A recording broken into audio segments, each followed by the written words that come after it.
All right. This is the March Masterclass. Super excited. Mark is trying to duck away there. Here he is in the background. He's just gone.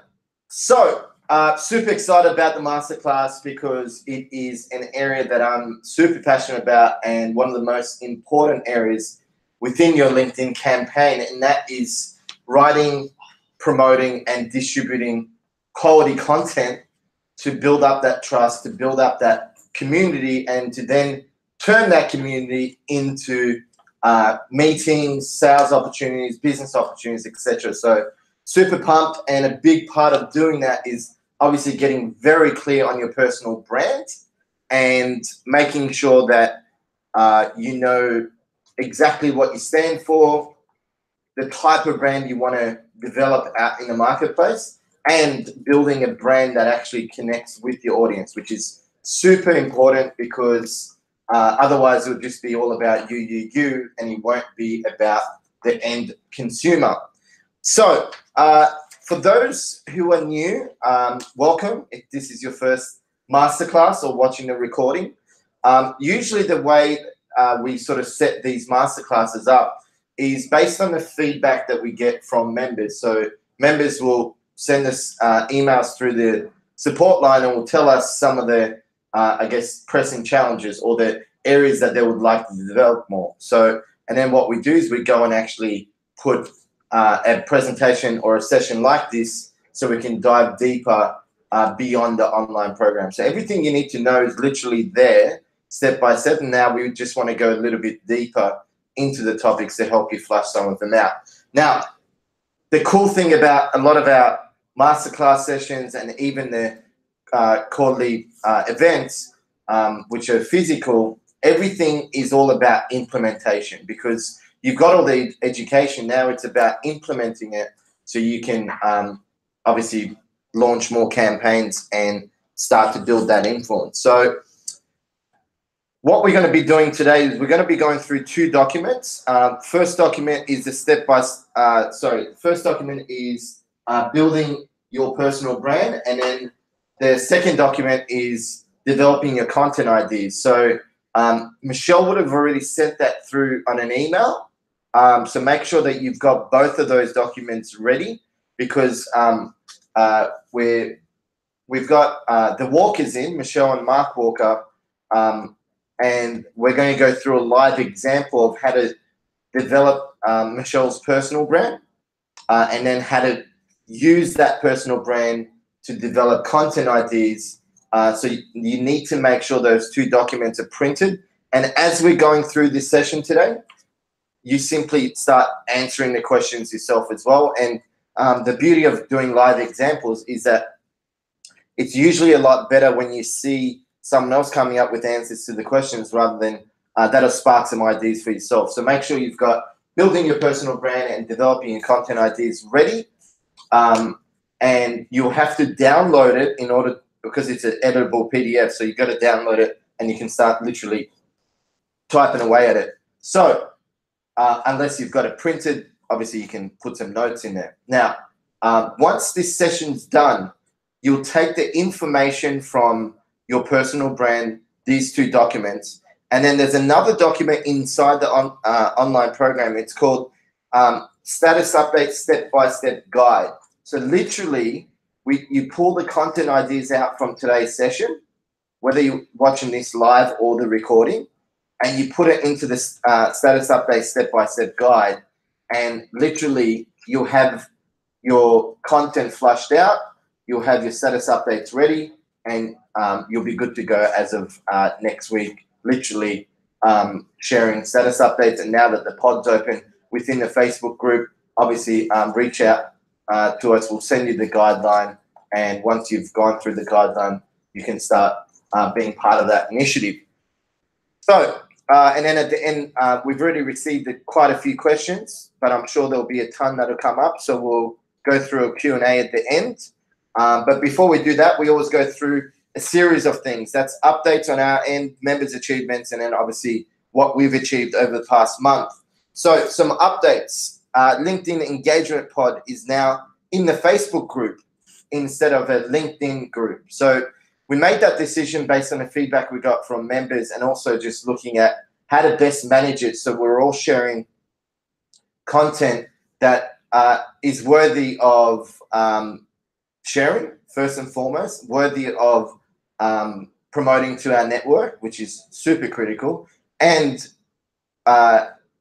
we looked at how do we best set it up so that it's manageable moving forward with more and more members coming on board, and bearing in mind engagement within the Facebook community is by far the most important thing for this group. So some of the challenges with the LinkedIn pod was that, there were certain posts that were going up that were on a regular basis. And when I say regular, sometimes daily, most often weekly, and sometimes daily basis, that were outside of the guidelines. And a lot of them were promotional. So, and the way the pod has been developed is inside that LinkedIn group is that you can't actually delete any. And so a few members did send us an email saying, I can't keep, liking and commenting promotional stuff. And then on the flip side, when members, if their membership runs out, you can't actually remove people from the group. So, that, and with the fact that a lot of people couldn't manage both the LinkedIn pod as well as the Facebook group in terms of timing, it just made sense to combine it all. And the way we've structured it now is that a post will go up daily at 9 a.m. sharp. You post your comment up, make sure you've read the guidelines. If you haven't, reach out to us and we'll send it to you. But you post a link to your LinkedIn post in the comments below the post inside the group. And then all the members will literally get that notification and will start liking and commenting each other's stuff. At 6 p.m., that post will be deleted. So so there's no confusion between, which post is for which day, etc. And that was the feedback we got earlier this week. And then literally every day, like clockwork, 9 a.m., the post will go up from Michelle. You comment with a link to your LinkedIn content, and then we all go and like and comment on each other's stuff. Now, similar to LinkedIn, you'll need to go through your phone and your desktop, go into your settings, whether that be your phone settings or on the desktop, it will be the Facebook settings, and make sure that you've got notifications turned on. So then you're notified every time that a comment goes into the Facebook group. And that's the beauty of that, is you'll get notifications for everything we put up. So, and then on top of that, make sure that you've logged into LinkedIn on your mobile through like a browser, because when you click on a link inside Facebook post, it will direct you to LinkedIn, but on a mobile browser. So you have to be logged in. And when you do it once, you won't have to do it again. So that's the direction we're heading in. We're not going to make any serious changes, whilst obviously we appreciate feedback and would love for you to send that through. Rather than putting on the Facebook group, send it through to us on email, which is support@Linkfluencer. We'll take everything into consideration. The way we actually got to the pod and some of the refinements we made to it was based on your feedback. So definitely send them through. We aren't going to make any rash we're not going to make changes every 2 days, because like any new initiative, you need to have patience and you need to make small incremental changes, every week or so rather than every day, because then you don't know what has worked and what hasn't. So we all, like any new system, we just all have to have a little bit of patience until we refine it and get to a working model. Quarterly event is coming up in May, which is on the 19th. That's going to be here in Melbourne at the Convention Centre, talking about the most, beyond content. The centerpiece to your LinkedIn activity is your profile. So we're literally it's a hands-on workshop where we're going to be going through each section of your profile and actually flushing out the content for that. So definitely lock that into your calendar. It'll be an all-day session. And for those who have actually built out their profile, you'll be surprised, how much you can refine that once we are able to dive deep into those sections. So definitely still worth coming to the session. As well as that, for anyone who has completely, let's say you show up on the day and you've completely revamped your profile and everything's set to go, I would, there's other stuff that we're putting in place in terms of like getting camera ready. So we'll be doing sessions around getting ready for camera. Obviously, great networking opportunities, as well as you'll be able to spend a little bit more time with us in person to go through some of the other challenges you've had. So for those that don't have the profile written or happy with it, must. For those who have, it's still a must, because we'll be able to dive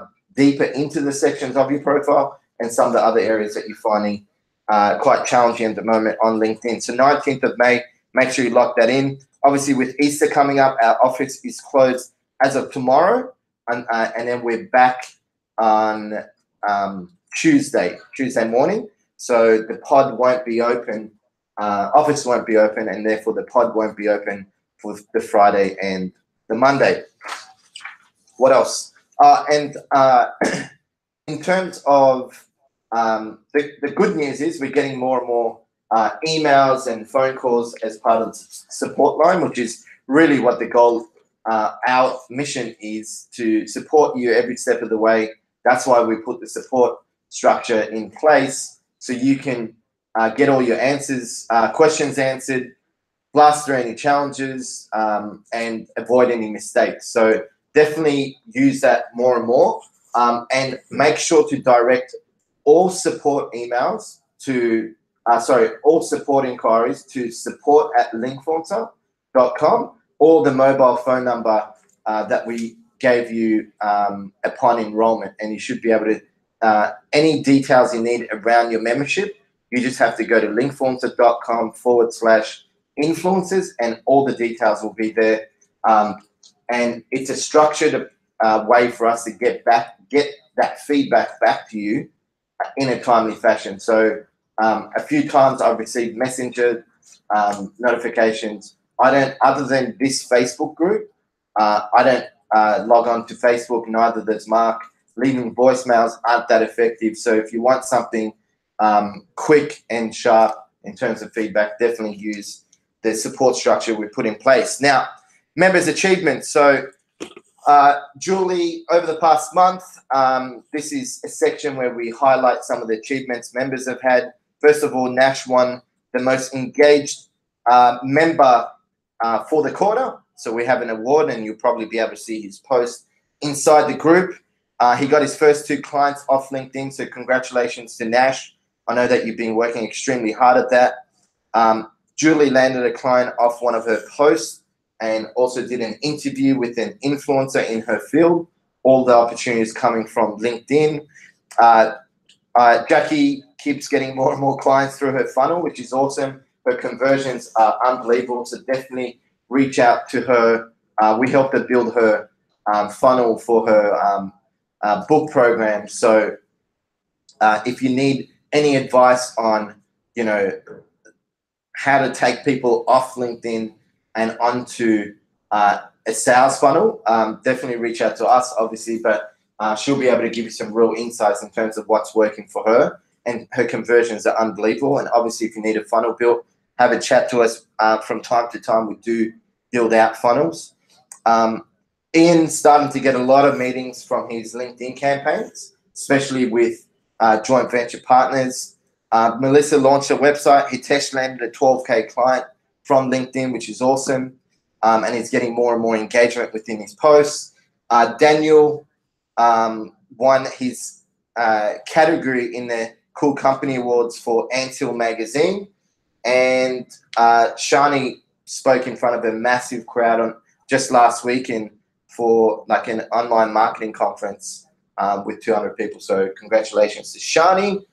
And had a blast with some of the private sessions that I held with members. Obviously working with Adrian Harrison, who is an amazing photographer. So if I don't think he does any sort of headshots and stuff, but definitely reach out to him. And if you know anyone in the corporate world, especially in the manufacturing industry that need, a lot of their stuff photoshopped or taken photos of, definitely reach out to him. And then Michelle, sorry if I pronounced your name wrong, Michelle Juice. She runs a very successful IT company, and so had a blast working with her as well. Some of our achievements, and the reason why we share this is so we're not just telling you to do this stuff.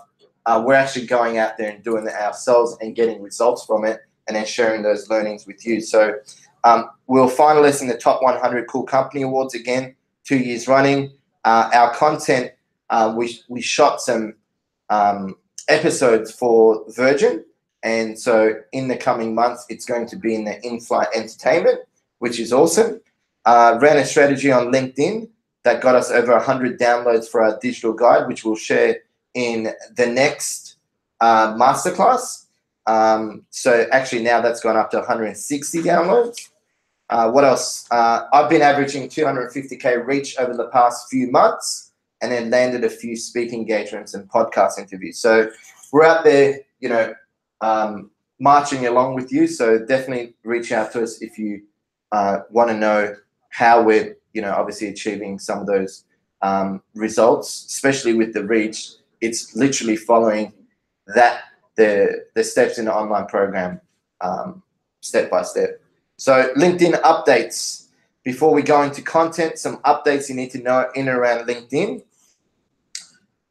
A lot of people, including well-known celebrities, I don't know whether you've been watching the news or not, but there was a major breach in privacy in the lead up to the elections with Donald Trump, and Facebook severely under fire, and a lot of people are literally deleting their accounts, and Elon Musk and a few other celebrities have actually even deleted their pages. So, which is good, because I think from the reports that I've read, a lot of people are now actually paying more attention to LinkedIn and Twitter, funnily enough. So we're going to see more and more people engage, more people taking LinkedIn seriously, especially with the way that they've set up their platform so that they don't actually sell your data. So I think you'll see a lot more activity, more and more, over the next couple of months, which is awesome.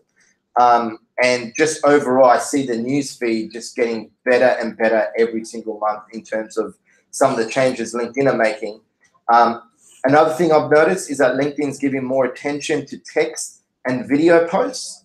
So you'll get more reach with text and video than you will with image and text. And that's just something I've seen over the past couple of weeks. So we're still doing images, but we're not doing as many as we used to. And we may, and this is not set in stone, but we may even reduce it to 0 moving forward. But we'll keep you posted on that.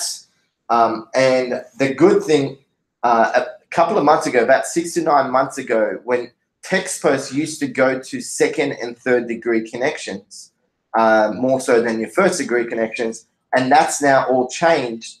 And text posts are now going deeper within your first level connections, which is really what we're looking for, because we're connecting with the right target market, and then we're serving them content week in, week out, so it goes in front of them. We can keep top of mind, etc. So another cool piece of news: LinkedIn is rolling out subtitles on all videos moving forward. So right now, you need to use a combination of Rev, and Handbrake to create, and this is all in the online program, and that will create subtitles for your videos. It doesn't actually take that long, but obviously LinkedIn have recognized how important video is, and now it's in beta stage in America, and basically a few people that I know can literally upload their video, and as a result of doing that, subtitles are created automatically. So I think that's pretty cool, because it reduces the amount of work that we have to do to get videos, but it also tells us just how important video, the role video is going to play in terms of content sharing moving forward. And you know, we've talked about that a million times, so I'm not going to go over it again. But this is, again, another sign that you need to get in front of the camera and become better and better at it. And there's no better place than inside the community to practice and just put up short 1-minute videos. One thing you've learned over your career, or you had a chat with a client and this is what you learned from that chat. So just, you know, quick 1-minute short videos to get to practice more and more, and that's really the key. Also, LinkedIn is rolling out video ads. So right now, if you wanted to advertise, you can only do it with either text or image or text only. Now they're actually bringing out video, the ability to be able to record a video and then use that video to advertise your product or service. So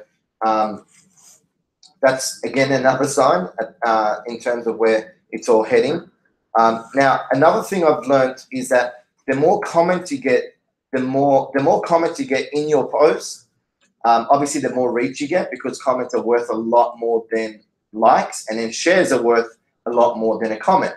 But what I've noticed is that the more in-depth the comments are within your actual post, the greater your reach will be. So if you're asking someone to say yes or no, sure, that's still better than a like, but if someone says yes and explain why they've said yes, then you'll get more reach. So moving forward, we are going to be asking, even in my post, I'm going to be asking people if it's a yes or a no, to then say why they say yes. So make sure when your call to actions are there to get people to comment, to ask them why as well, so they can give you more thoughtful comments. And then variation in terms of the length and style of your post, super, super important. One of the biggest changes LinkedIn made to the algorithm is that if you keep putting up text posts, and if it's all long or all short, you're not going to get as much reach as someone who puts up text, image, and video. And then, so that's the style, but also changing up that style. So some of the comments, some of the posts are short. So for example, you might do a video with 1 line, and then the next week or the next day, you do an image with 4 or 5 lines, and then you do a text post with like 1,300 characters, which is the limit per post. So vary the style of your post, and then vary the length of the copy within your post. And when you're sharing images, start sharing images of yourself. You'll notice that rarely do I ever share images of, you know, stock standard images that I've never, like literally for the past 9 months, I don't think I've ever shared an image that I've grabbed off, you know, online, because that sort of stuff just doesn't connect with your audience. So, you know, grab an image of, go out, and this is what me and Michelle did. We just grabbed my iPhone. We went out, different locations within Docklands, and started just taking photos of me doing all sorts of stuff, you know, writing down something in my notepad, you know, looking out into the ocean, whatever it might be. Got to get comfortable with taking pictures of yourself and using that with your post, because the whole reason why you're sharing these messages and the content is so you can get people to trust you, to build rapport with you, to you know, be front of mind. And if you're sharing images that are not related to you, it's just not going to hit the mark. So that's pretty much it in terms of all the updates in and around LinkedIn, as well as members and obviously our company. We're now going to go through a live example, and we've dragged Michelle and Mark Walker all the way from, where do you guys live? Do you guys want to join us?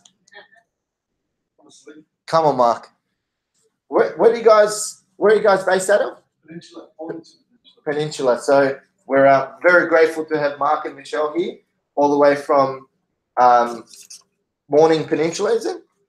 Mornington Peninsula, which is how far? 2 hours. 2 very long hours. 2 very long hours. So Mark's in his best mood today because he loves traffic. But on a serious note, first of all, thanks for coming out.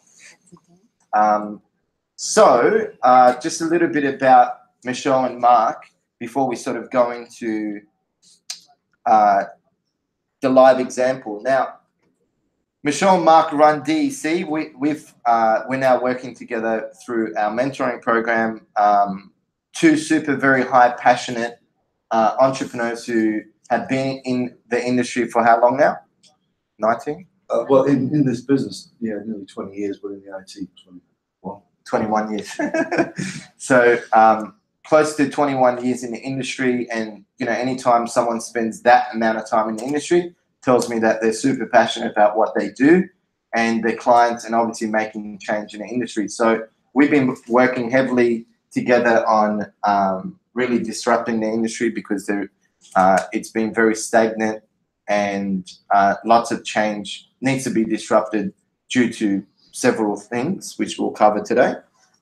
So they run DEC, which is Digital Engineering Corporation. And so it's basically, it's an Australian-owned and operated computer hardware maintenance company passionate about helping businesses get the best possible return on their IT investment. Today, we're going to be working with both Mark and Michelle through the personal brand document that I mentioned. And Michelle's already sort of filled out some of those pieces, so we'll just dive a little bit deeper into that. I'll use the whiteboard to flush out some of the areas. And as we're going through the personal brand document, as well as developing your content ideas, you just need to follow that at home and start going through it yourself. So that way you complete both of those. So when after this session, you can then use the step-by-step guide to develop status update step-by-step guide, so you can actually start publishing stuff on LinkedIn, which is the whole reason why we're doing this session, so you can get your content out there a lot quicker. So with that said, let's get stuck into the documents. Personal brand. So for those who don't know or didn't come to the 2-day session, we spent a whole day on this, and we helped everyone in that event basically flush out their personal brand. Now, personal branding is absolutely critical to obviously your success moving forward, because gone are the days where people buy into companies, they buy into people, and then they buy into your product and then your company. But at a deeper level, they're now not even buying into you, they're buying into your story, they're buying into your why. So the whole point of developing your personal brand is so when we write content, it resonates with you, because you've got to be comfortable with the content and the brand you want to develop. And then two, it's got to resonate with that target market. So and the story that you want to build out in the marketplace. So for me, my story, a couple of things that I really stress is, how I failed in 4 businesses, sold 2, I'm a practitioner, etc. So we have to develop what that story is for you, and then that's got to be weaved into 60-70% of your content. Obviously, you don't want to keep talking about it in every piece of content, because then it just becomes old. But you definitely need to weave that in. So when people think of Mark or Michelle Walker, they think of X. When people think of, Michelle Shakeshaft or Alex Pirouz or Mark Miro, they think of us as XYZ. So that's the whole purpose of personal branding. And we want to build a personal brand so people feel like they're connected to you. They feel like they can trust you. They feel like, you're the expert that they want to deal with. So if you go to the second page of the Building Your Personal Brand guideline, the first question that you need to answer is, what do you do better than anyone else? So I might just write that down. What do you do better than anyone else? So what do you do better than everyone else? So Michelle, provide excellent service, give options on various IT strategies, focus on client needs, reduce costs, and reduce skills. So let's go through, Michelle, what are some of the biggest challenges, or even Mark, what are the biggest industry challenges at the moment? Why are clients unsatisfied in the industry?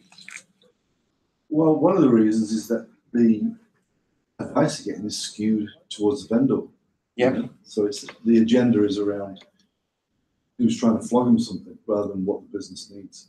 So it's very frustrating for them to feel like they can get a clear opinion, honest opinion about what's going on. You're dealing with somebody who's across industry, not in their industry, so they can see various industries and what other businesses are doing. But the vendors just skew that to flog their bit of tin. Okay. Are we picking up audio? Yep, perfect.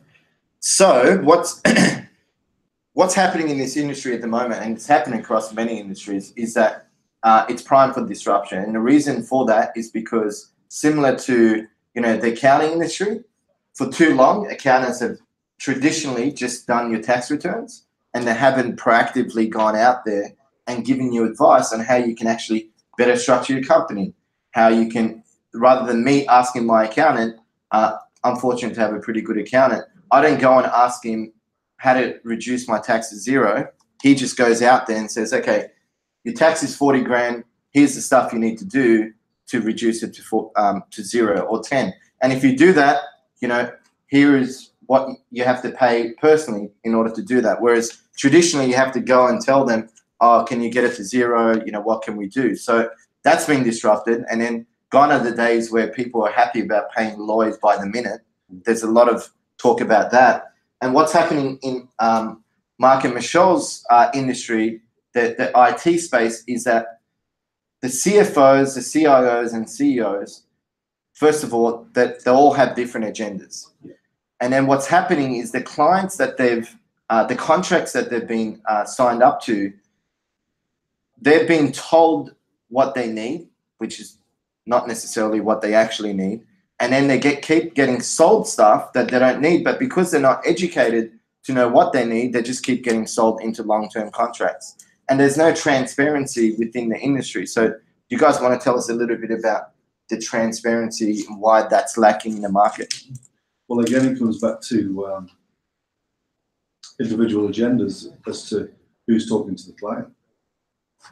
So what we do is, and using the word transparency, is we go into a client and say, well, this is what we've seen across industry. Yes. This is where people are making more gains. And it's all about, as a business, from a CFO perspective, is how do they maximize the return on any asset that they've employed in the business, whether people or technology or whatever that may be. And to do that, they want an honest opinion, but they don't, like I said, it's not that it might not be honest, but it's a fixed agenda. Somebody's coming in and saying, well, for example, you bought all that kit 5 years ago, and now you've written it all down. Why not buy all this new kit, and it'll give you X amount of performance increase or whatever the rubbish that they're being spoken to, or go to cloud. And to go to cloud is okay, but what does that mean, and how risky is it? And look at Facebook now, and that's how risky it is. Yeah, because your data's out there, you don't own it anymore. Absolutely. So now, what's come out of a lot of our meetings is that transparency seems to be the big issue in this industry. So when you're developing, what do you do better than anyone else? Other than, obviously, you need to look at certain things that are going to stand out. So, for example, obviously, reducing costs, reducing risks. There might be certain things that we do, but it's not completely different to what's happening in the market. Yeah. Whereas transparency and giving them solutions that they actually need rather than what you want to sell to them is a big issue. So, for example, Michelle and Mark closed the client a couple of weeks ago, and a lot of people are fearful of actually going to someone else because they've been ripped off so many times from other providers. They think, well, why should I go? It's like this. Well, my last 4 accountants were hopeless. What's gonna separate you from these 4? So one of the things that's really stood out and the way we've sort of approached those clients is to say, first of all, we do an audit, figure out where you are, where you need to be. And first priority isn't selling you more stuff. It's looking at your current setup and asking ourselves, if you're getting 120 grand worth of value out of that and you've spent 500K, how do we get that to 200? How do we get it to 250? And then once we've done that and you built up the trust with us, then we can look at other stuff that you need to put in place, but providing a holistic plan rather than just flogging stuff here and there. So when you're thinking of doing your own, what do you do better than anyone else? What you need to be thinking about is global problems in the marketplace, which is some of the stuff we spoke about. And that's in the marketplace and what your potential clients are facing. It's more about giving them choices, Alex, rather than telling them how to run their business. Yes. It's more about giving them a choice of this is what you can achieve if you do it this way or that way. Yeah, because no one likes to be told how to run their own business. Yeah, correct. So Michelle brought up a good point. So we now know the big problems. It's now a matter of going, okay, here's where you are. So for example, transparency and knowing return on investment is critical, and education in that process. So Michelle and Mark are now approaching clients and their team, and they're saying to them, well, this is you now, this is you in the future. See if I can do a little drawing there. Right. In order to get there, we need to audit where you are now and then figure out stages for your development rather than saying, okay, this is where you are now. It's going to cost you 300K. Let's do it all in this stage. Because if they've been burnt so many times before, they're not going to make that leap. But they will make leap of, let's say, 20, 30K to get more out of the 200K that they've spent with an existing provider that's probably ripped them off. So you need to understand the global problems in the marketplace. You also need to understand generalized beliefs. So when you think of, and it will be interesting to see the comments, when you think of car salesman, just type in a comment, what's the first word that comes to mind? What's the first word that comes to mind? Chunky, I guess. Chunky? Richard Nixon. Richard Nixon. Yeah. Okay, who's Richard Nixon? President of America. Oh, okay. The one who was a crook. Oh, okay. And he ran on, would you buy a car off this man? With a picture of his face. Oh, okay. Would you buy a used car off this man? Okay, so there you go. Screwed in the industry. Car salesman, two things. There's a lot of good ones around, but their industry has got a bad reputation. Correct. Yeah. And so the reason why I brought that up is because we want to know generalized beliefs around this industry. So then we can start, because once we know that, we can start writing content around it. So for example, what are some generalized beliefs around the IT space? It's vendor-driven. Vendor-driven. Lack of choice, or you're told. Yeah. Would you say they're not educated to know what to choose? Yeah. Lack of. Told that new is better. Told new is better. Yep. It's pretty good. From a customer perspective, the beliefs of the industry are that there's a lot of. I'm trying to put my words carefully because I'm quite, right. So we're online. So I don't want to get sued. But basically, there's a lot of car salesmen out there flogging computers. Yeah. Shonky car salesmen. Shonky providers, should say. Providers. And it's not, we're better than anybody else. Sure. It's just that we saw that. Yeah. And we try and shine a light on it and give the client other options. We're less shonky. Yeah. Well, knowing you guys, I wouldn't say you're shonky at all. No. So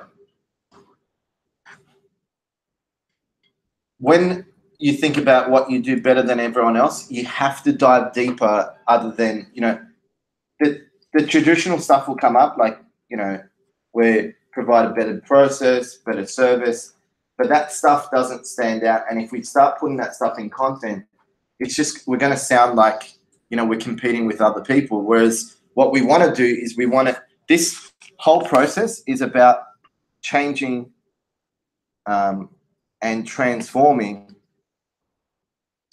industries, because, you know, a big, I don't know whether you guys follow UFC or not, but I'm a big Conor McGregor fan. And one of the biggest things I learned from him is his quote, where when he entered the UFC, he said that I'm not here to take part, I'm here to take over.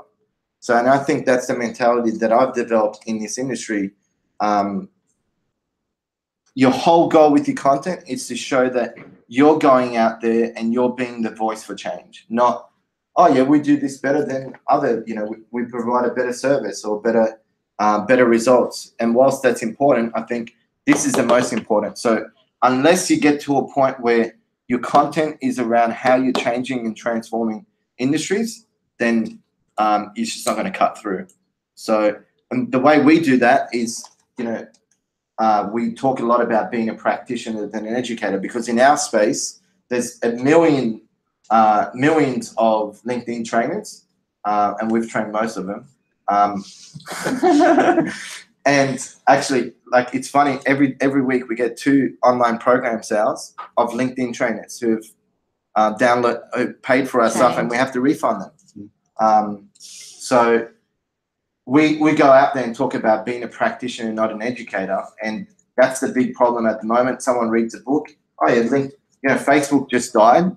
Geez, I better jump onto LinkedIn, figure out how I can then keep my consulting going. So we talk a lot about that. So that makes sense. Now, I'm going to wipe this off, and then we're going to go into the next question, which is very important as well. And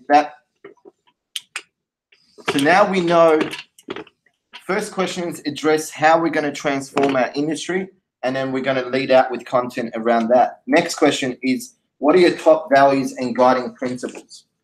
So what are your top values and guiding principles? So why is this important? Because when you write content, like, my top values and guiding principles is that I would never share anything unless I know that it works. Like, I just can't do that. I can't put something out that I don't believe in. The other thing is I want to make sure everything's practical. I rarely put out something unless there's sort of like a tip that someone can take and literally apply it there. I'm very raw. I don't care what people think of me. I just put out content for 99% of people. It resonates, 1% doesn't. I move on. I like to be known as someone who's approachable but very innovative. So these are all things that you need to think of, because when you start writing content, the answers to these questions need to be in front of you. So when you're writing stuff to start off with, this will just come. This will be second nature once you start writing content regularly. But to start with, you need to stay true to your values. So we put openness. Michelle has come back with openness. It'd be good if I knew how to spell it, right? Yes. Transparency. Now, when you're doing this, it's important that you look at your values and make sure those values are also obviously aligned to your target market. Help beyond expectation, awesome.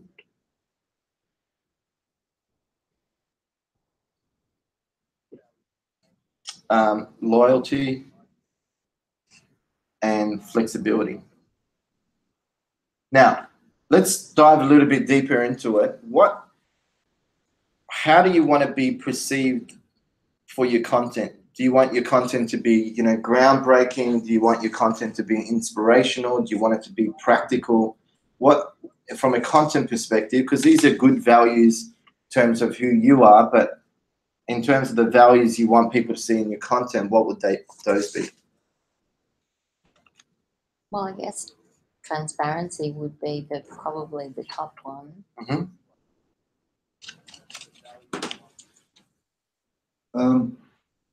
Well, the thing is, in what we do, it really challenges the status quo of the industry. Like it. So, challenge.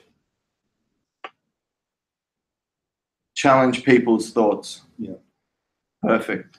Again, and the beauty of that you can now see, and this is why it's so important to go through this exercise, because we can now see how transparency and challenging people's thoughts is connected to transforming the industry. Yeah. And the fact that people are not educated. So what else let's pick another one. What else, how do you want people to feel when they read your content? Well, empowered? But what this with us, it's what you see is what you get, kind of thing. Yep. I can only use examples, and you sure. you obviously you grab out of that the good stuff, which is, I was out with our state sales manager in Queensland with a big client, and they said about cyber security. And yes, we do cyber security, but what is cyber security? And I said, well, cyber security is a whole heap of things, but it's not just a piece of software that you plug in. Mm. And he said, oh, what is it then? And this is a massive company. Okay. And I said, okay, I don't know, you tell me what you think it is. You know, before I start waffling on about something that's not relevant to them. And that was what he said. Around cyber and the security of companies' data, a lot of businesses don't know. And I'm trying to articulate how that comes back to values and everything else. But it's just like, well, this is the industry, this is what you're looking for, but these are the options. And don't let anybody tell you that that works. Yes. Because 40% of your challenge is your people who work for you. From a cyber security perspective, hitting the wrong button on a computer. Like it. What is that? It's educate. Right. Yeah. That's really what you guys want to do. So, and this is, and this is the beauty of doing this exercise with someone else. Yeah. Because they can, draw this stuff out of you. So pick a member inside the community or someone in your business or whoever you think is good at drawing stuff out of you. Definitely do this exercise with them. Obviously, as you're going through today's session, just start nutting it out anyway. But again, you can see how all these are now connected. Transparency, education, challenging people's thoughts. What we're looking for through this personal brand document is like a theme. And we've already started seeing the theme, which is lack of education and transparency and obviously challenging people's thoughts. So that's pretty much everything we need to cover around top values and guiding principles. So it's important to be sharing content that are based on your values. You got to be thinking, how do I want people to feel once they read my content? What do I want them to do once they read my content? And then all these stuff will be drawn out as a result. Next, what do people frequently compliment you on or praise you for? What do people frequently, and when I say people, that could be a combination. Preferably, we want this to come from your clients, but also, whether it be your family, friends, colleagues, etc. We want to know what they frequently compliment you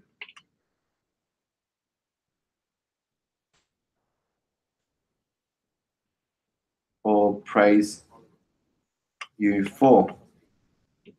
So for Michelle, we have can-do attitude,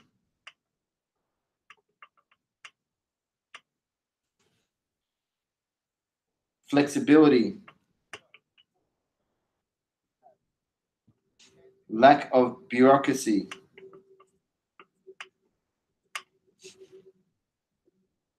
it's a tough one to spell. I know. I'm not going to look at yours because I don't think that's right. How do you spell bureaucracy? Michelle's usually pretty good at. How do you spell? B-U-E-A-U-C. That's as far as I get it. Yeah, B-U-R-E-A-U-C-R-A-C-Y.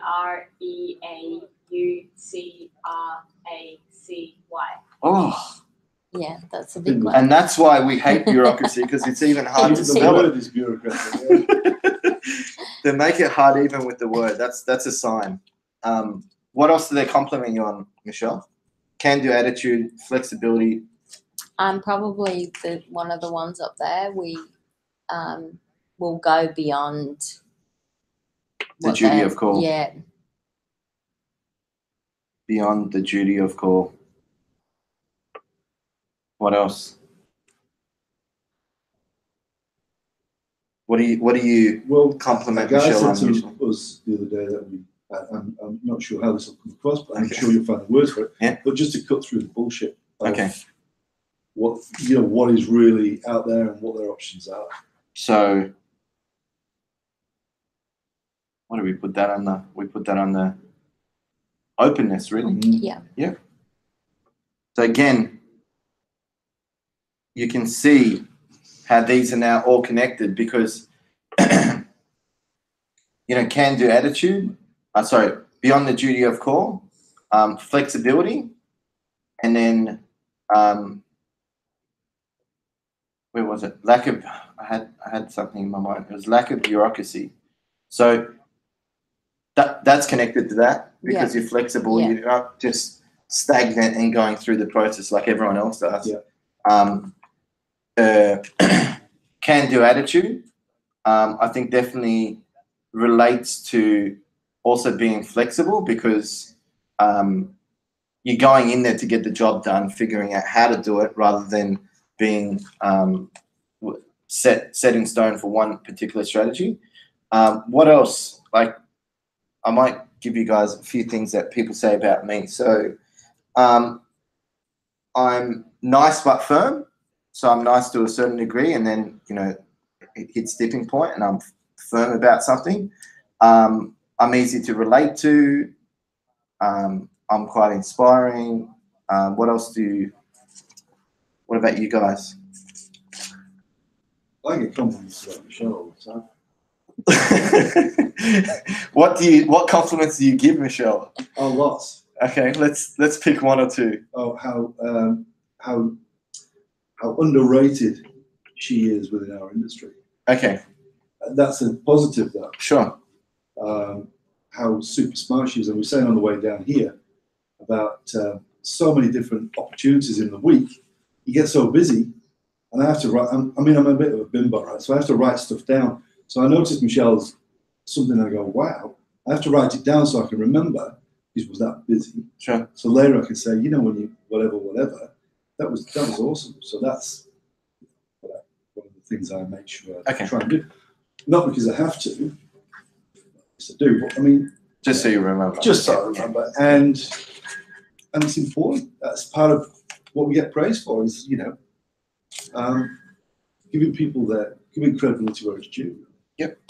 I noticed you. I don't know when it was, but something about getting the job done. Notice you say that a few times. You just like to basically get the job done. Yeah. Well, yeah. How do you convince that, isn't it? When we're on site, when we're on site, there's things that are out of scope. But our mandate is to get the customer fixed and talk about charging them later. Okay. So I'm not sure what you would put down. That's one big thing that we seem to execution, really. Praise. Yeah. Execution. So again, why is this important? Because when you start, now we can start actually seeing some content ideas come out of this. We could go can-do attitude, okay, and then we look at the challenging people's thoughts. So one of the biggest problems is that CEOs are not educated, right? Yeah. So we do a post about that meeting that you had with the CEO that he didn't know cybersecurity, and so challenging people's thoughts is to go out there and say, you could do a story about the conversation you had with the CEO, obviously not naming him, and to say, most people right now, I was having a chat with the CEO of a pretty big company, over 40,000 staff, billions of dollars in revenue, and what's missing in the marketplace at the moment is a lack of education around what cybersecurity is beyond just the fancy word.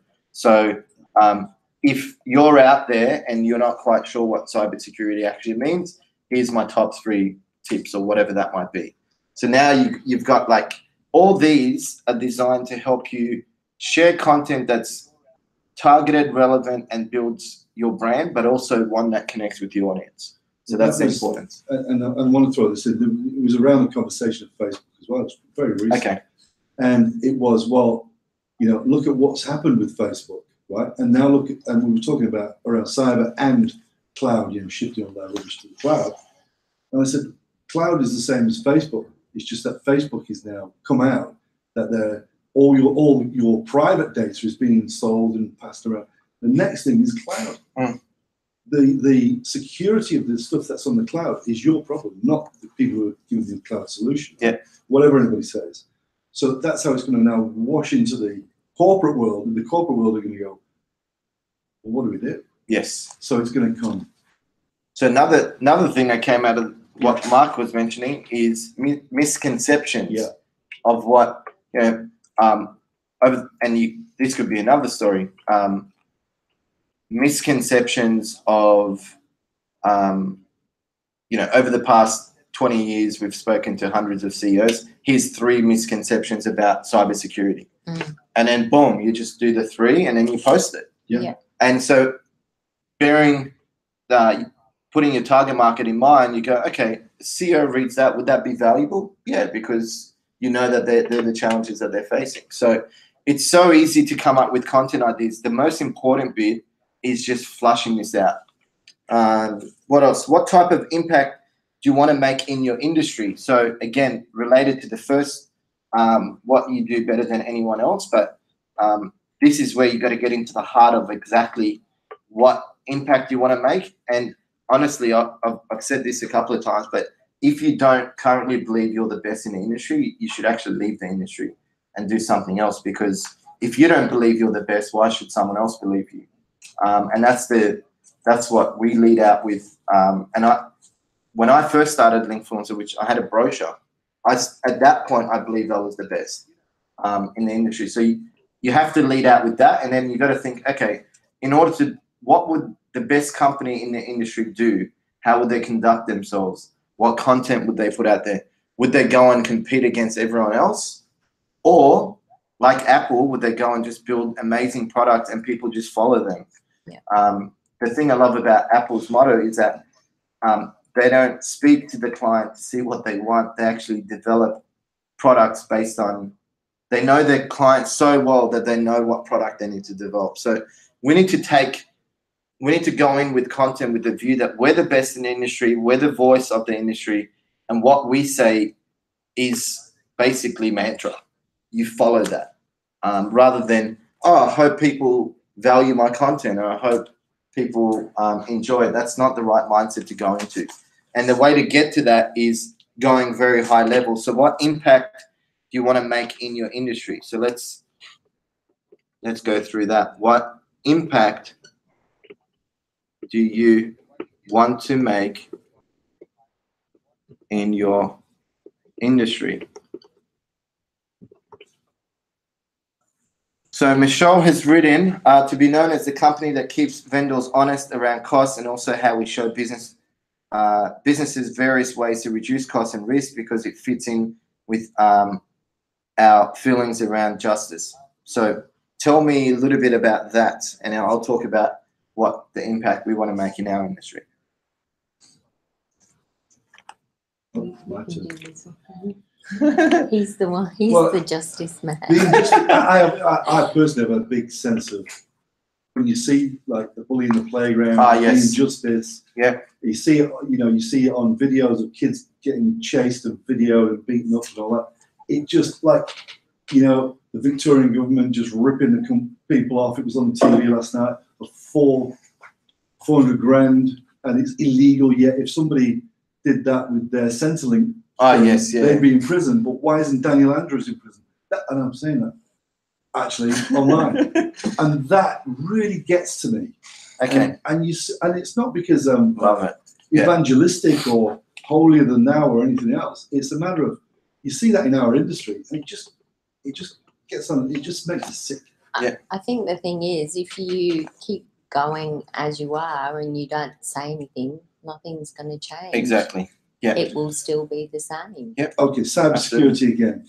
2015 to now, the amount of money that's been ripped off globally has gone up by 325% in 2 years. Not the amount of attacks, the amount of money that's been lost, because it's going from corporates now, not individual people being skimmed, phishing scams, and all that. Yeah. It's becoming very big business. So corporates are still going, what does that mean? Well, you've gone to cloud, to save money. But what does that really mean? Yes, they don't know what it means. Yeah. You know, because of the risk, have you quantified the risk in your industry?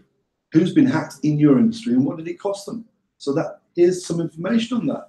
Give you a level playing field to make a informed decision. So really, what we need to be doing is when you're answering this question, what impact do you want to make in your industry? You need to look at, obviously, we spoke about some of the big global beliefs and generalizations about the industry, the big problems that your target market face in the industry. So you need to have that in mind, but you also need to tie that into your convictions.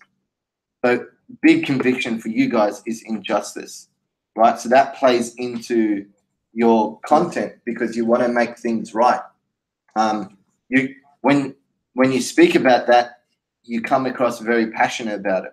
So for me, my conviction is that the number one skill any entrepreneur needs to develop is sales, hands down. If you're not good at sales, I don't buy into the notion of, everyone has to be able to sell. If you want to run successful business, you can't expect to run a sales organization or sales department if you don't really know your market, if you don't know your sales process and the product you want to sell. Yeah, but also, if you can't sell what you're in business to do, then you don't believe in what you're doing. Correct. It's not selling, it's just you believe in it. And selling comes in all forms. So you might be a coder, which is fine. We're not asking a coder to go out there and sell the product, but you still have to sell to that investor. You still have to sell your team that that piece of code or that software you've developed is the best thing on this planet. So I have a conviction that you have to be able to sell, hands down. And then I also have a conviction that the way we sell and how we sell has completely changed. Yeah.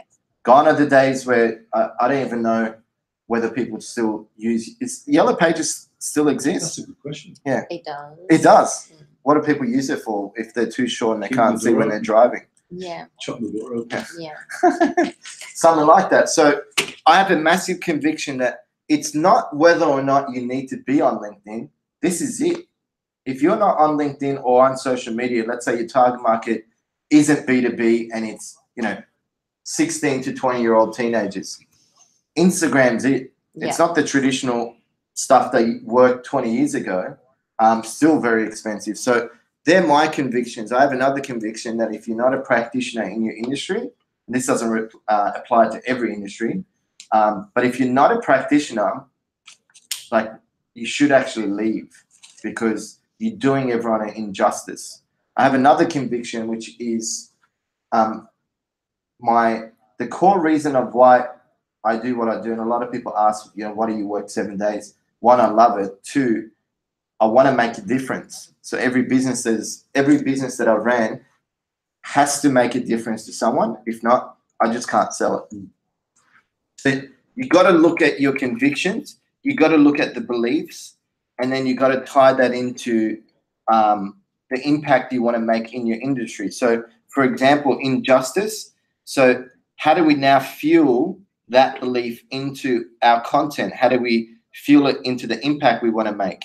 And then we also want to write, for example, here we want to write, okay, best case scenario, let's say in 5-10 years time, now we need to be thinking out there in the future. If we make the sort of impact that we want, what would that look like? And that's what we need to be shooting for. So for us, the impact, our mission is all about transforming social selling, building the next generation of influencers. So I'll know that we've made that impact once we get to a point where LinkedIn has become the #1 source for generating leads. Not at the moment. I think it's still a bit of a tug of war between LinkedIn and cold calling because a lot of people still do it. So once LinkedIn becomes the #1 way companies use for B2B companies use to generate leads and build influence, I know, we've played a part. I wouldn't say that we've made the whole shift happen at this stage, but we know that we've played a part. So we have to ask the question, how will you know that you've made this impact? Because that's what we need to sort of come up with. The only answer I can, go on, you know, I was going to talk. Go on, I can't think Well, of it. I'll use climate change as an example. Whether you believe it or not is not what I'm talking about. What we do in our game is we bring you the information, right? So we bring you the actual truth about what that is going on in our industry. Then you decide, it's your business. You can make an emotional decision, or you can make it based on fact. And that's the impact we want to have, is just pure. You can't argue with facts. So I think the big one that's really come up across a lot of our conversations is transparency. Yeah. So how will we know at what point, like, okay, we're going to go and make this amazing impact and we're going to bring transparency. So what would need to happen in order for us to know we've done it? You know, is this transparency in the marketplace? I don't know, I think when companies can feel safe dealing with more niche boutique companies rather than your major There you go. major vendors.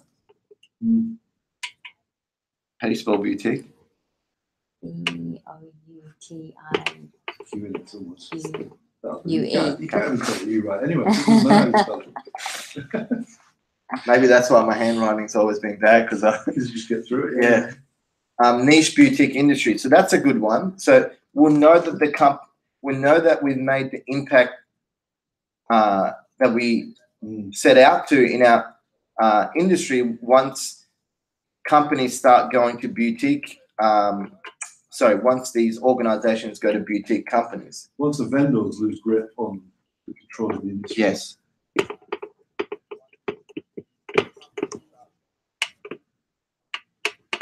And, you know, another good example is once you start seeing like article after article in the media about how this industry is changing, etc. I think that's when, and even, you know, you could even put out to say, once we start speaking to, if 5 out of 10 people that we speak to now know and are educated, then we know that the industry is evolving. So it's just like little measures to know, hey, you know, the impact that we set out to make, we're actually getting there. So, and it inspires you to want to put out content because a lot of people, and I put up a post yesterday about people quitting content in the early days because you're not going to get as much. Like I'm getting, you know, I got 250,000 views this month so far, but I didn't get 250,000 my first month. I got 2,000. Maximum I would get is 2,000 per post. So, you know, if I quit, I still probably would have got 2,000. So this is high level because it shows you the impact you want to make. And if you're super passionate and you've got a big why on why you want, you know, to fix this industry, then you will push through a lot of the pain compared to the surface level reasons of, you know, just making money, etc. And that's why, you know, I was saying earlier, the fact that you guys have been in the industry for 20 plus years tells me that you're super passionate about not just what you do, but also the impact you want to make. So this is just all high level stuff. Now, next question is, I want to write this off. Now, next question is, why are you so passionate about what you do and the industry you play in? So we've sort of covered that already, but I'll read out Michelle's response and then for you guys to come up with your own story. Now, this is question number 5, is your story on why you want to make that impact, because everyone needs a story. So our journey began in this industry because we saw people being ripped off, lied to, and basically cheated when it came to IT and business. We have a massive sense around justice, and this created a massive driving force in us as we know we can provide service excellence on mission critical systems. We also have a massive desire to help people and contribute in a positive way to who we deal with. So you can tell, you know, a couple of words that stood out, obviously, justice, mission, massive, So they're all clues on, I guess, the impact you want to make, and they're all high level sort of words. So you have to think of your story. So my story is, I want to be known as one of the best entrepreneurs who ever lived in Australia. That's just what I want to do. And I want to use that, when I build up that amount of influence, I want to use that for positive change. So being part of products and services that have a positive impact on people's lives, whether it be LinkedIn, whether it be door-to-door sales, whatever products or services I get involved in has to have a positive impact on someone else.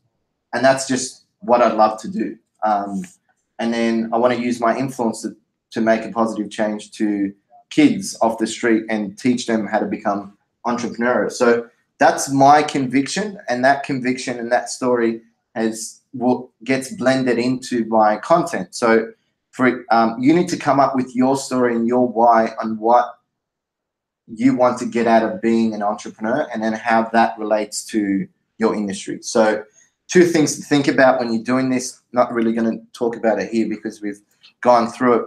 2 things. So why did you get into business? Like, why do you want to be an entrepreneur?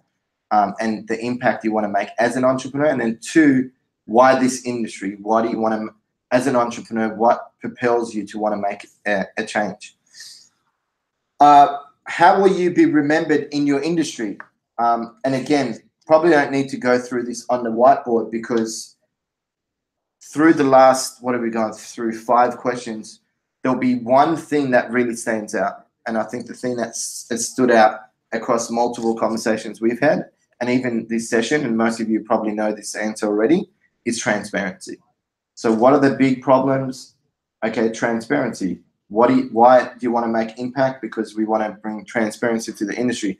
If a word keeps coming up, that's a really good clue on the impact you want to make. Then you have to blow up transparency. You have to look at where the industry's at the moment in terms of transparency, where it needs to be, and then that's where really what your mission is, to fulfill that gap.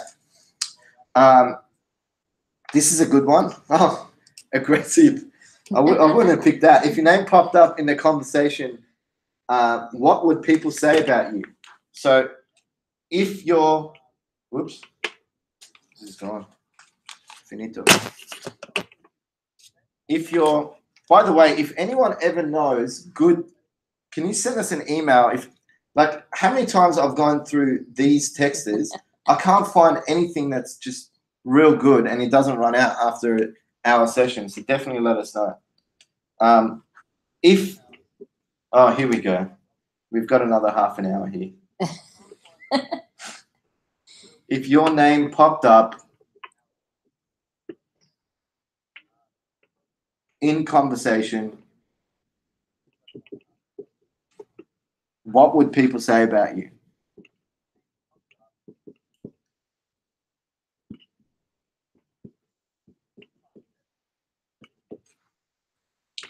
So, honest, loyal.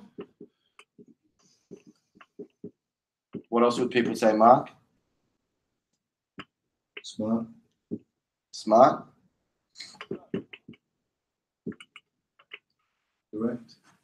Direct. That's probably why you put aggressives. I wouldn't say you're aggressive. It's not aggressive. It's just having major aggressive. self-belief. Okay, yes. Yeah. In what you do. Yeah, direct. And, you know, because I'm very direct as well, people who are direct can come across aggressive. Obviously, it's all in the tone. Most often, people who are direct are the intention's always good. Not all people, but most people. As long as your intention's good and your tone is good, it can come across as, you know, you're giving good feedback. Sometimes when you know something and you just want to answer, you can come across it. Direct is good, I think. I think a lot more people just need to be direct and have open conversations rather than bottling stuff up. So, what else? Caring, nice. Approachable. I'd say you're pretty approachable. I actually think, you know, if I was to answer this, I'd say you're a really good listener. You listen. So And that's why I think you guys complement each other well. I don't. You go out there and you just voice your opinion, which is good. I think it's necessary. But then Michelle will be the voice of reason, like Mark. The relationship you guys have, similar to me and Mark. Obviously, we're not married, but you know, Mark just listens, gathers his thoughts, and then says, provides it. And then I just, as soon as someone talks, I go, no, this is it. Yeah. Sort of, and not all the time I'm right. Sometimes I'm wrong as well. So, why is this important? Now, you might be thinking, who cares what people say about me? Well, you need to look at this and then go back to question number 2. What are your top values and guiding principles? Now, if what people are saying about you is completely different to what your values and guiding principles are, you need to rethink how you're being perceived in the marketplace or by your friends, family. And, you know, constantly when people private message me on LinkedIn saying, you know, it might be a connection or it might just be a private message, really appreciate that, you know, piece of content. I never just go back and go, oh, thanks, you know, appreciate it. I always say, what, you know, what's one piece of feedback you would give me that you really liked about the content? When you see my content up, what's the first thing that comes to mind? So then you start seeing all these clues. And if the words that they're telling me is not congruent to what the brand I want to build, my values, my guiding principles, then it's a reality check. Yeah. So you need to either revisit your values and really ask yourself, are they still, because your values change, right? Your values change every 12, 24 months, so on. So you need to revisit your values or revisit how you're being perceived. And if 90+% of people are saying that you're not caring and you come across abrasive, then you go, oh, you know, if it's 10%, you go, okay, 1 out of 10, you're not really going to take much, you're not going to listen much to it. But if you start getting majority of people saying you need to change, then you need to. So make sure you go through that exercise and definitely ensure that you look at that as well as question number 2. If you could write about anything in your industry, what would it be? So this was 7 and 8. If you could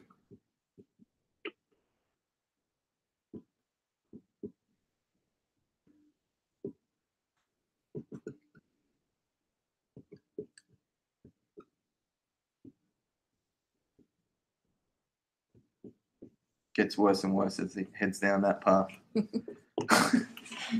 I'll repeat it. If you could write about anything in your industry, what would it be? So the goal here is it's all a matter of chunking up. So when we go to the other document, which we're going to go through in a second, it's looking at the high level, like what are the major angles or topics. So then we can flush them out and go into like subtopics within the next document. So force upgrades is one. And that's a big topic. So you could probably come up with like 20 different stories around force upgrades. What's another big topic that we could write about? Cloud, perfect. Security. And given the right correct information. Okay, so we put that on the education. Yeah. I think education.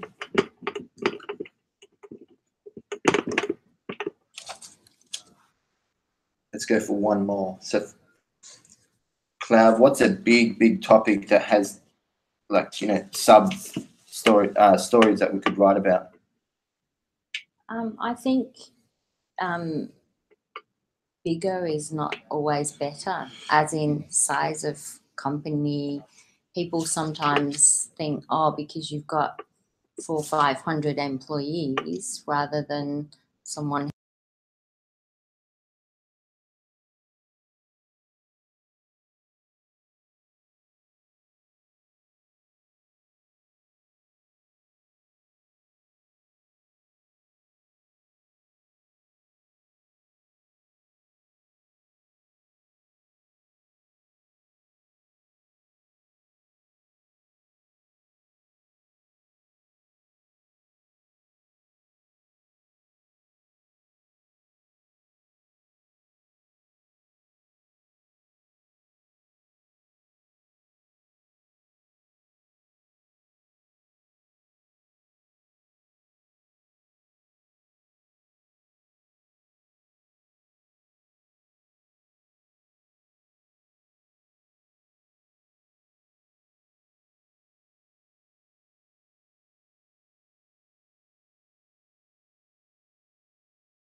reasons why people should listen to you. And then the goal within all of these is to go 3 levels deep.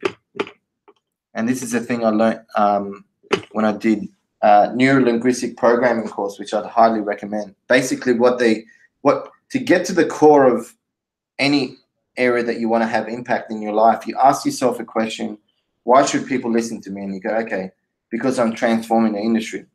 Then you say, okay, why are you transforming the industry? So let's do that as an example. So why do you guys want to transform the industry? Why? Yeah. Does it come back to the justice? I think the answer that comes to me is that why people should listen to us, because we're transforming the industry, okay, but because we're transforming the industry, we're trying to transform the industry because people are spending money they don't need to be spending. Yeah. And that's just an injustice thing again. Yes. You know, it could be 20, 30% of their budget that they're spending that they don't need to, and they can use that money in another part. They can repatriate that cash into their business to do whatever it is they do in business. Yeah. So what are we? The reason why we're transforming the industry is because we want transparency, really, across. So let's just go transparency. And why do we want transparency? So now this is the second layer. Because of justice, because of... Well, I think for us, if we can't actually complete the job, we won't take it on. We won't give promises and say we can do something when we know that we can't. Yep. Which that's also a major thing in the industry at the moment. People are promised a whole heap of stuff, and most of the time doesn't get completed. So by transforming the industry, what we're doing is we're raising the standards as well. Yeah. So that's really why we're bringing transparency, right? So similar to how the standards have been raised for the accounting industry, similar to the law industry, etc. So raising standards, industry standards.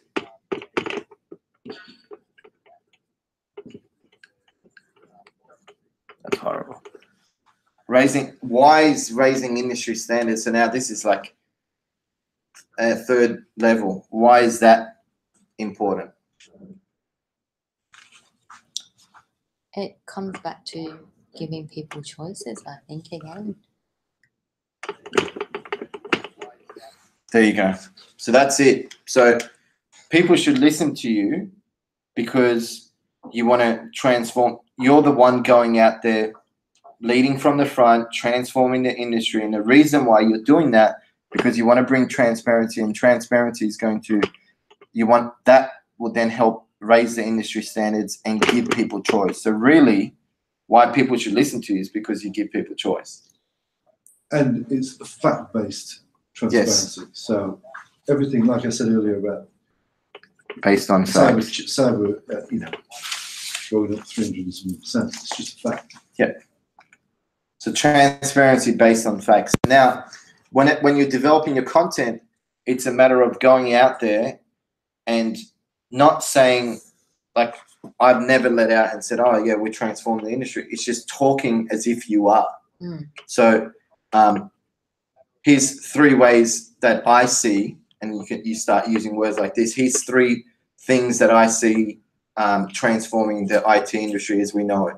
1, we need more transparency. 2, we need to lift the industry standards. And 3, and by doing those 2, the customer has choice. Yeah. So then when you start writing like that, rather than it's like what we need to do in the industry to lift the standards, people start resonating with that content and go, oh geez, something fresh, rather than someone talking about 5 tips on how that one's probably still relevant, but anyway, you sort of know that's the importance of going 3 levels deep. So do that at home. And that's really it. Other than that, there's a step in there. Now that you've flushed out these answers, write down the names of 3 people in your network, preferably those within your business circle. Then organize a quick coffee catch up within the meeting. Get their thoughts on. You could do it by phone as well if they're interstate or overseas. Get their thoughts on whether or not they believe your answers are congruent. So someone like, if now that I know Michelle and Mark, if they gave me those, when they gave me these answers and I looked at it, it sounded right. Right. So you need to pick someone that knows you and your industry and your business and ask them, is this me? Is this, you know, based on what you know about me, is it true about my business and the industry? And is it true about me? And if it's not, because sometimes, you know, I've known, not within this business, but when we had the business advisory, people would write stuff around their personal brand to make themselves feel good. Yeah. The guy, I want to do this, but it's not congruent. They don't really want to do it. So you got to make sure whatever you come up with isn't fancy words on paper. It's actually stuff you believe in. I've done it again, Michelle, haven't I? I've just gone way over. Halfway through. Just gone way over. The content's good, so we'll just keep going. So, personal branding, done. Out of the way. That should give you a lot of clarity, and obviously keep watching, rewinding that more and more until you get to the heart of it. And then now we're going into developing your content ideas. This isn't definitely not going to take us as long. How many did we put an hour and a half for this? Yeah. Oh, okay. So we're on time. So the camera's here, by the way. Not the camera, the microphone. So we know the personal brand we want to develop. Now we've got to ask ourselves, how do we draw out content ideas from that personal brand? So we're not going to go through this in depth in terms of the first couple of pages, but really what you need to do, it's all about getting prepared. So brainstorming session and then collating your ideas. So getting prepared. So what you need to do is, we're only going to be spending half an hour here, but when you're getting prepared, you need to basically set aside 4 to 6 hours in your schedule. Do it with someone either in the community or for you guys it'll be together. And literally book out your calendar for 4 to 6 hours. And the goal of that is, and you could use the quarterly meetup coming up. If you've completed your profile, definitely attend, because you'll be able to spend that time flushing out your ideas. So, 4 to 6 hours with someone, literally, so you can start flushing out your content ideas. Now, what you need is a whiteboard.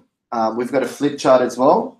You need your laptop, whiteboard, texters. This is all in this guide. Building your personal brand document, which is the one we just went through.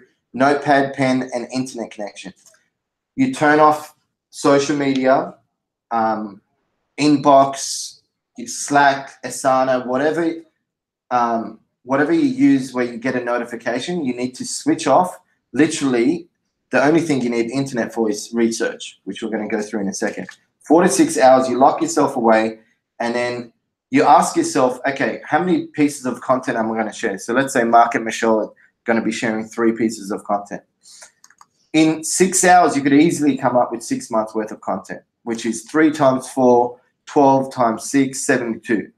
So 72 pieces. How many did we come up with in the 2-day event? We came up with like 20, 30. Crazy, yeah, in an hour too. That was in an hour. You can come up with 20, 30. So you lock yourself away, you get all the equipment ready, and then you start looking at your personal brand document. And basically from there, you start flushing out your content ideas. Now, so that's the first step. That's fine. All that's fine. What else? Okay, we're talking about getting a partner. So if you operate better with a partner there, if you just like going solo and you're good with flushing out ideas, then so be it. So you lock yourself away, turn your phone off, put it into your calendar, because unless it's in your calendar, it'll be one of those tasks where you just keep saying, I'll get to it, and you never do. and pick a location that inspires you. So, for example, or you get the best out of yourself. I like to write content either at a cafe or on Saturdays when no one's in the office. I just sit over here, look out into the city and actually write my content. Now, for you, you might be going into the bush. I don't know, you might want to, you might like the snow. So every 6 months you go to the snow, you write all your content or you come up with all your ideas, and then that's basically it. So how do you flush out your content and get the juices flowing? You read popular online forums. So Mark and Michelle might go online and put through Google, what are the top 5 challenges CEOs face in the IT industry? What are the top 5 challenges? What are the big misconceptions about the IT industry? So you start, getting creative with your searches, and then you start going into forums or Forbes or Inc. or Huffington Post, and you start looking at what people are writing. Now, if the industry hasn't evolved and it's still very stagnant, you're probably not going to see as much. Yeah. But it's a good place to start. Obviously, key influencers in your space is always good. Hashtags on LinkedIn. Again, this is if there's a lot of noise about the change that needs to happen. Experiences you've had with clients, goals and milestones you've achieved, lessons learned throughout your career, personal business values, hacks, tips, and strategies. So let's just flush out 10 for now, so everyone can sort of see how to develop it out. So what do we say? Let's just come up with 10 ideas based on the personal brand document that we just filled out.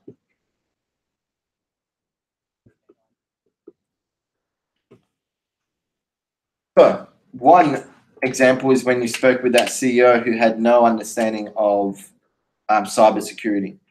So what's the general problem? Most CEOs don't know what cybersecurity means.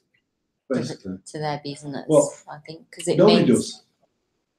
That's the truth. Even the people who are flogging cybersecurity don't really know. The only real people who know about cybersecurity are the people who are doing the hacking. Okay. So how do you give your CEO a view into the world of a hacker? That's the only way to.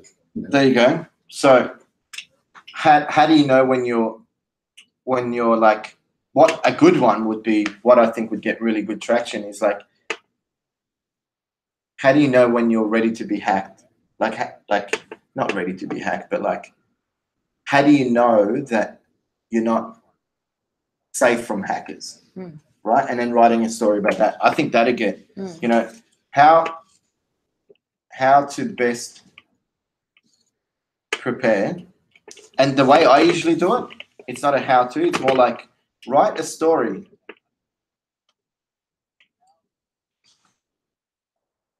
Write a story about how companies can best protect themselves from a hacker. Yeah. Can best protect themselves from a hacker. And then, so now let's continue flushing out these, but then in your own time, like the goal isn't, and you got to be very careful, because when I first started, I wanted to flush out the whole story. The goal of this session isn't to flush out and write the actual post. You just want to come up with 72 taglines like this that gives you enough information about what that story should be. So when you actually go to write it, you know what that story should sound like. So we're just going to write a story about how companies can best protect themselves from a hacker. Okay, so what's another story that we could write? Well, on the same principle, how to secure its cloud. Yes. In brackets. Yeah. Facebook example. Yes. So write a story on, 5 things you can do. Write a story on 5 things you can do to know whether you should go to a cloud. To know if you're secure. If a lot of businesses are already in the cloud. Well, do a lot of CEOs ask whether I should go to the cloud or not? Or do they think, Well, is it a must to go to the cloud? no. Okay, there you go. That's what we want to go. How to know whether you should go to the cloud or not? Well, Yeah. do you want the driver is money. Yeah. But if that's the driver, Write a story. the true cost of going to cloud. It's not just, you add. Well, you keep writing, but I'll say it's not just you've got 3 floors of computers that are now half a floor of computers on somebody else's cloud strategy. So you've saved yourself, $3 million a year, say. But if you get hacked, your data gets stolen, or whatever the hack is after, what is the actual cost of that to your business? Yeah. So don't you have to compare the two then? And then we've got a There you go. So cost. cloud analysis, versus what? cloud versus true cost. No. Write a story on. So we're writing a story explaining whether or not a company actually needs to go to a cloud. So then it's the true. Well, to do an accountant process for a CFO to pitch this to the CEO, he's got to do something like a cost-based analysis, right? So this is the cost. Yes. But these are the risks, and the cost of the risk would outweigh the cost of the reason you do it. Yes. They don't do that. They just look at it's Correct. cheaper than doing what we're doing at the moment. So what you would do in this scenario is you say over the past, in working with hundreds of CEOs, Yeah. What we've realized is that most don't. Or I was speaking with the CEO the other day of a pretty big company, wasn't sure whether he needed to go to cloud or not. If you're in a similar situation, here's 5 ways to identify whether. First, go and sit with your, who was it? Cost analysis. Because a CEO, a CFO. CFO. Sit down with your CFO, do a cost analysis. Second step, boom, boom, boom. And then CEO reads that, they go, wow, this is amazing because I'm going through that at the moment. So we have to constantly be thinking, what are the problems, what are the challenges CEOs are facing, and then start writing stories around that and this personal brand state. So what else could we write? The personal cost to a CEO, number 4, say. The person, or 2, yeah. A big business gets hacked. I mean, I'm sticking on security because what we do is really around a lot of this. But if a company gets hacked and the CEO, the business doesn't report it, the CEO will get fined from somebody. But he'll also get personally fined by the government for various things around cyber. And what are those things? So write a story on how exposed a CEO is personally around cyber. Perfect. When it comes to cyber security. Perfect. I had another one. It was Get to know the business you're dealing with, I think, because a lot of people take on do business with companies and they don't actually know that, oh, hey, they're actually offshore. They're not here. Oh, yes. Or, you've got to go through a whole long process to actually speak to the person that you need to.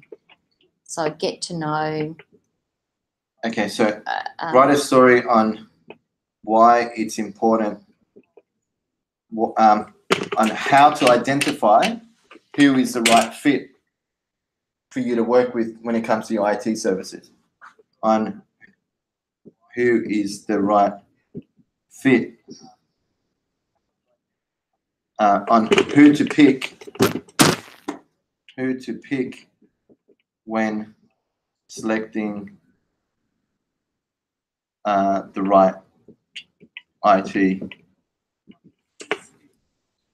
company to partner with. Now, again, like it's not the world's best statement, but it tells us exactly what the story is. And so and the cool thing about this, as we're doing it, you're coming up with other ideas. So if you don't write quick, and the way my sort of mind works, I have to I thought of something as you're talking, so then I put upgrade. Yeah. So then as you're going through and working with your partner, if ideas come up, don't say, oh yeah, I'll remember that, because you won't, because other ideas will come up. Just start, writing it down somewhere else and then come back to it. But stick to that one. So write a story on how companies, and then now you can go back and fix it, on how companies can select the right IT provider to partner with. And really important, regardless of this, got to make sure that, like, some of the content that I've put up, like, it's not always, 3 tips on how to, pick the right IT company, because that stuff is just bland, it's boring. Yeah. What you could do is you could say, how do I, like, for example, one post could be, how do I know that I'm protected against cybersecurity? And then that's the first line. A question I was recently asked when speaking with the CEO. Then you provide your 3 tips. So it's kind of like a story rather than, if you're a CEO, here's 3 tips on how you can be. It's just like no one's going to read that stuff. Something about upgrading. People constantly sold to upgrade. Like, write a story on how to know whether you should upgrade or not. Write a story on when you should upgrade or not. What else? Software. Let's talk about software. Okay, software licenses in the major corporate world. Yes. Average. Yeah. They're spending 30% more. So they're paying, say, $10 million, but they're only getting $7 million worth of value out of it. Okay, so $3 million they're paying for licenses that they're probably not using. So write a story on explaining. Write a story. It's more like we write a story to explain how the CEO can identify whether they're getting a return on investment for their software, or how to identify. The CEO won't know about this. The CIO might not know about it. Whoever it might be. Because they've got such a massive environment. By the way, the software vendor will know who's using their license. Yes. Because they'll send you a bill if you're using their license without their permission. But if you're paying to use their license, and even though the machine's switched off, they won't say, oh, you don't need to pay us for that license. Yes. You see the difference? Yeah. So that's the story. So what's the story? Well, how you're being ripped off by software vendors. Probably can't write that. But like, how to protect yourself, how to get the best return on investment, that sort of more positive feel. Yeah. Write a story on how CEOs can identify what?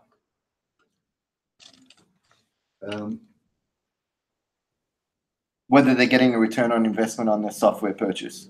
It's not about that. Well, what's it about? It's about, well, like I said earlier, it's you're paying $100 million for software licensing, right? But $20 million worth of your infrastructure that's using your infrastructure that's using $20 million worth of licensing has been switched off for 3 months. Yeah. So you're spending money on licensing that you're not using. It's Okay. like having 3 Apple iPhones and only using 1. So what's the story though? I think whether they can identify what they're actually paying for. Well, what software are you using? Yeah. How to write a story on how CEOs can identify software. Identify what? What software they're actually using? Yeah. That'll you'll be able to dig it out from there. Actually using, and then you could, in that you could also write, what are they actually using? Do they need, are they getting the best return on that software? Not only that, so on that you could have a spin-off story, which would be, obviously you've got all this licensing you're paying for, but then when you ring the vendor to get software support, the vendor says, oh, you're on the wrong version. You need to upgrade from level 3 to 5. before we can support you. So Yeah. in real terms, you've been spending support, you've been paying for support, insurance. Yeah. That hasn't. So why shouldn't you shouldn't get your money back? Yep. Do you see the point I'm trying to make? What's another one? Well, that's another one. There's two things on that. So write a story on what? On are you supported on software or not? And on how CEOs, whether or not they are supported. Yep. Yeah. What else? We got 3 more.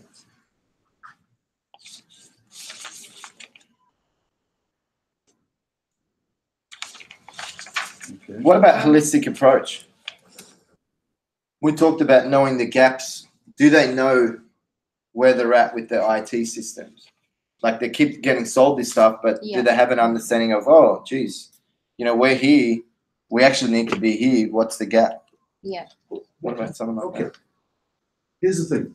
What is the driver for a business to want to have more IT infrastructure or licenses or whatever? What are those drivers? Is it because they're going to grow the company? So they need more user licenses or whatever that is? Or does the CEO just go, well, my IT guys are telling me I need, you know, to spend $2 million on more kit because the business needs it to be able to make these purple widgets? So write a story on why it's important for the CEO to know the key drivers of the IT system. Of the cost of the spend. It's important for the CEO to know their IT spend. Yeah. And then you could go, you know, off that ROI, etc. 9. What else? What about something that happens downtime, where we talked about this millions of times, where someone, they have an issue, they call a company, that company's support is in offshore. Yeah, I should have written this one down before. We'll write a story about the true level of support that you get from a vendor. About what type of, so we should probably go out and say, write a story about what type of support they should get. No, what they think they're paying for and what they're getting are 2 different things. But I think that's going to be perceived a little bit negative. So we okay, yeah, I get that. Yeah. And I can only tell you how and then we'll come up with the story. But for example, there's a vendor out there, one of the biggest in the world. They give you 24/7, 2-hour on-site response, right? Mm-hmm. Which is platinum. Sorry. That's how it's sold. So Mm-hmm. you get 2-hour on-site response. However, it's only if your system is down. If your system isn't down, so you've just got a disk drive failure, it goes to the next business day or next available engineer. Yeah. So that's not 24/7, 2-hour on-site response, is it? So what's a good It's a big, sort of, it's a big dichotomy between the two. how do we educate them and, you know, explain that that's the problems, but do it in a way where we say, this should be the setup for you. And then in there, we basically weave in that, hey, if you've got this setup, then, you know, you're not going down the right path. It's about the levels of the true level of support that you're paying for. Yeah. So write a story on what? Is it identifying? Is it on being clear on what support you're getting? I don't know how to do it any different. About the importance of knowing. Yeah, Michelle? Where your business is losing money, maybe. So the importance of knowing exactly the support level. Yeah, there you go.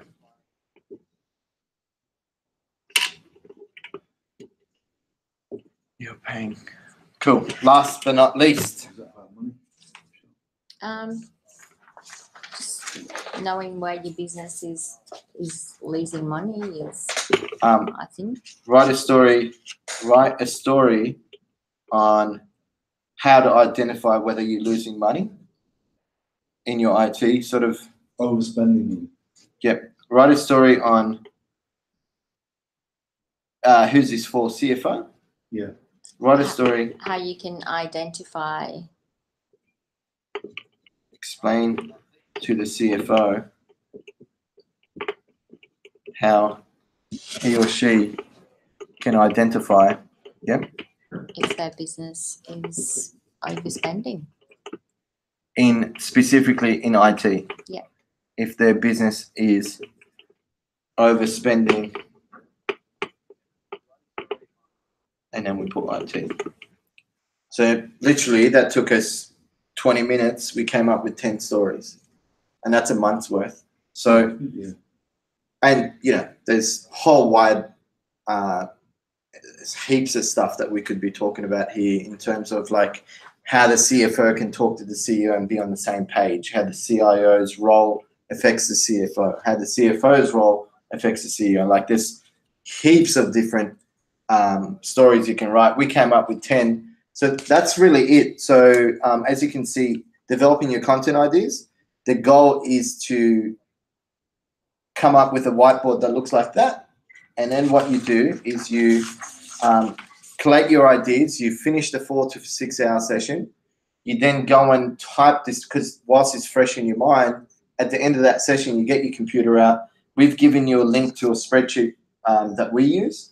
You go into the spreadsheet and you basically write down all of the stories. And then underneath that spreadsheet, you should have a few tabs. So personal stories, educational stories, and so on. So you don't want to be just like as you'll probably see from my content, I don't just talk about LinkedIn all the time because it just becomes boring. Yeah.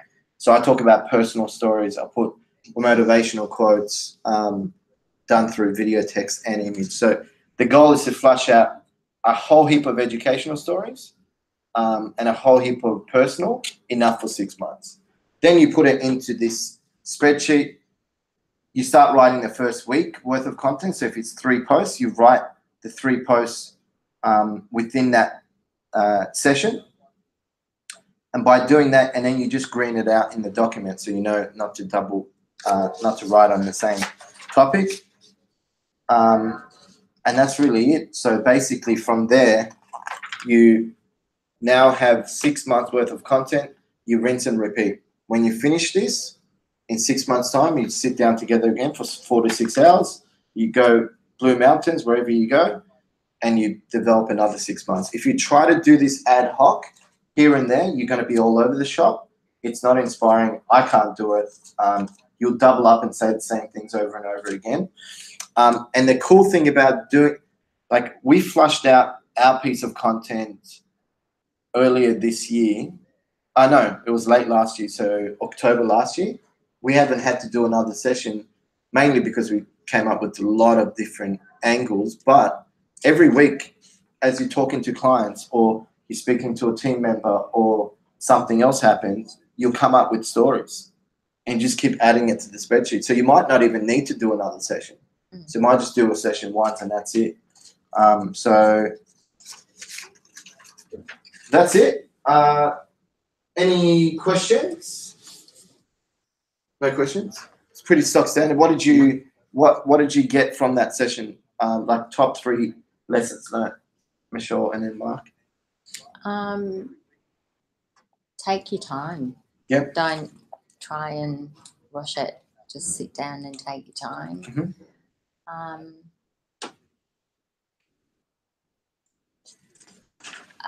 I think really think about things, because in the beginning you might sort of think, oh, I don't really have that many stories, but the more you dig deeper, the more that comes out. Yep. The key is getting the first 4 or 5 out. Once we go to the 5th one, it's like, oh yeah, that connects to that and that connects to that. So yeah. And I think just focus on what it is that you want to achieve. Mm-hmm. You want people to see. Yep. And the impact you want to make. Yeah. Yep. Mark? Of the whole thing or just this bit? Just overall, what were some of the standouts or highlights? Again, like it was when we were in Sydney, it brings me back to, why we're doing what we're doing. Mhm. I think you need to remind yourself of that a lot more than you do, actually. That's number one. Number two is around this situation of there's 10, but there's probably 40 different stories from there. And three, the internal panic I have of being able to get all this out quick enough. Yeah. Because I feel overwhelmed a little bit. You know? Sure. Yeah. And look, the key is just so you flush out all the ideas, and then, because I felt that as well, but I think what I realized is you can't even get all this out in a week. Even, let's say, even if I did and I got them out, the level of engagement across 40 posts in a week is just going to be nothing. So, and the biggest thing is just patience. When you first start putting up content, you're not going to get as much engagement as you will 2 months, 3 months down the track. Obviously, leverage this group so we can build that engagement for you. But and that's why you need to be connecting with people literally every day. You have to be sending out invites to your target market, because all of this stuff is irrelevant if we're not connecting with the right market to put this message in front of them. And that's how you're going to build your influence in front of the right audience. I've had a look at some of these questions. We've gone well over, and I can already tell that we've answered some of them. Are there any questions online? No. So no questions online. Thank you for making the trip. The 4-hour trip, I should say now, because it's more than 4 hours. It'll be 20 minutes getting back. Okay. So not quite, but it'll be a lot quicker. We got to go to the city. Okay. Thank you for coming in. Very, very long session, but I think rather than rushing through it and finishing on time, it was good to go through. It's gone for a good 2 hours now. 2 hours, so only half an hour more. But when you're going through these 2 documents, make sure you put this on replay and watch it as many times as you need. The more detail, the more specifics within each question, the better in terms of the better content you put out there. Now, once you complete those 2 documents, obviously fill out the step-by-step guide to status updates, and that should be it. So thank you for coming in. Happy Easter. Enjoy your long weekend, and we'll see you guys after Easter.